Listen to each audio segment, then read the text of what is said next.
He's been waiting patiently in the background.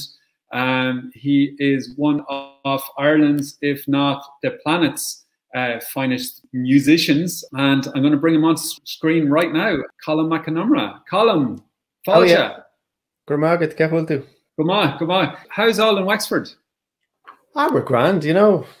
Rural idyll, you know, it's all good. We have space around our space here. Firstly, it's lovely to be a part of it. I think I was to take part in the walk itself a couple of years ago, and calendars collided rather, and so I'm really happy to be here and to contribute. And I just think from my own personal perspective, both my parents are from Connacht, so my mother's from Leitrim and my dad is a Connemara man, and they were economic migrants. They met in the 1950s in Dublin, and just they raised their family as Irish speakers. So all my life, growing up as a child, trying to figure out being an Irish person in an Irish capital city, and yet being treated and being seen as somehow alien or strange. So having that sense of being an outsider in your own capital city is it's very formative experience. So inevitably you explore and you investigate, well, you know, how that happened. And you know, I think most Irish people, perhaps, or many in fairness, would be oblivious to the idea, or perhaps to the loss of language, because everything is you know, in English, and languages are operating systems, and in a way it's like they're lenses we look through and see the world in a particular way. And since the 1850s, after the famine, and in those years afterwards, in a way we've been wearing somebody else's glasses. And it's not that I'm saying this from a point of a utopian view that, you know, everything will be fine if we all learnt our language again or whatever. That's in progress and it'll mind itself. But I think it's just really important to recognize the wound and the loss. My mother mentioned a couple of years ago to me, and it stuck with me. She heard Brendan O'Hehir, the writer, who was a good friend of my family's. He would be in and out of our house as kids, and he was talking about the idea of how quickly the language transition happened. So he gave an example of in the 1830s, Daniel O'Connell went to County Mayo in Castlebar. I think he gave a speech completely in English, and nobody understood him. And in the 1930s, De Valera went to Castlebar and gave a speech completely in Irish, and nobody understood him. So that's how quickly the transition, the turnover, the new regime kind of kicked in, you know.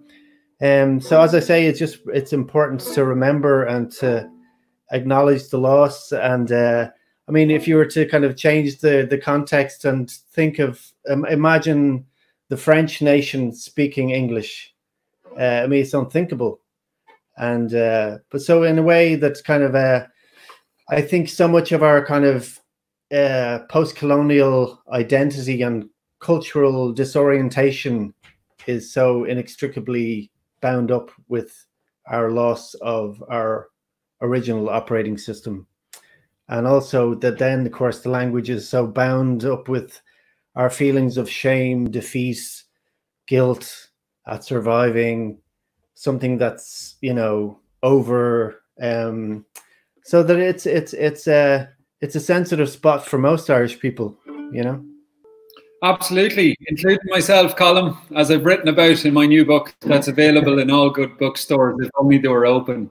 But that's another day's work. But it absolutely is something I've you know, reflected on deeply as someone with the Irish first name. And yeah, sure, that stirring. Let's say there's a stirring in there among us, many of us anyway, if we listen to it. And I suppose the question is, what is behind the stirring? And sometimes it's a call or an invitation back to nature, whether it be ecology or even the nature of our heritage. So I think language is certainly a huge part of that, and I appreciate you bringing that into the mix. And I think that's true for Indigenous cultures all around the world as well. And we're obviously particularly mindful at the moment of our Indigenous friends in the Hopi and Navajo and Choctaw nations, including many others in West Papua and all over the world. So I feel like Ireland can hold a torch for that remembering, if you like.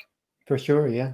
And also I think it's very much informs our relationship with poverty as well. I mean, I think, you know, coming through the famine and as we did, and having that trauma and experience and deep wisdom, it also, I mean, it has a shadow side as regards our tendency for the past 150 years to infantilize our poor and hide them away in what, you know, say in what began as, you know, the euphemism, the workhouse, the poorhouse.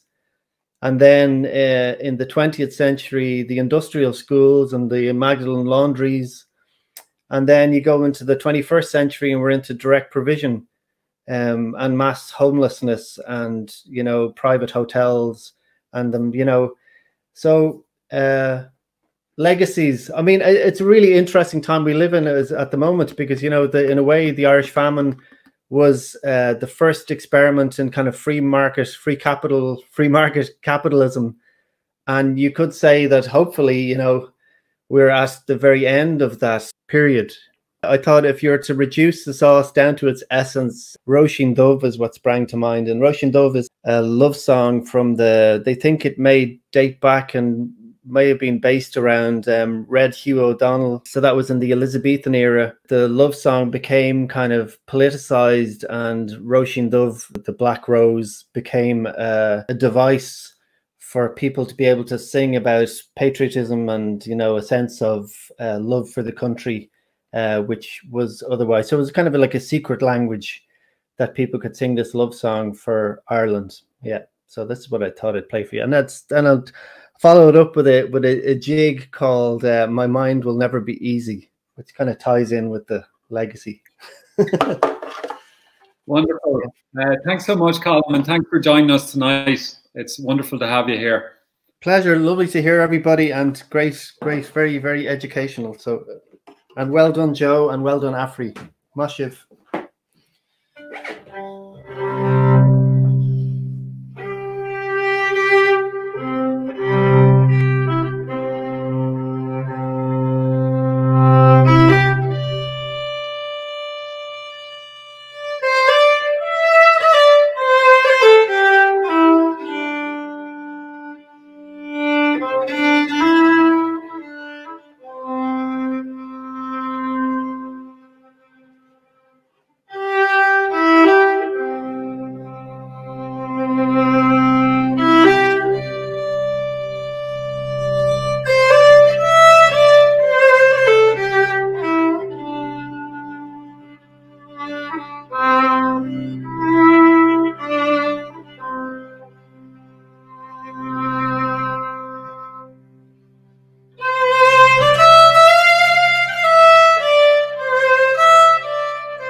Oh my God. That Míle was beautiful, Colm. Thank you so much.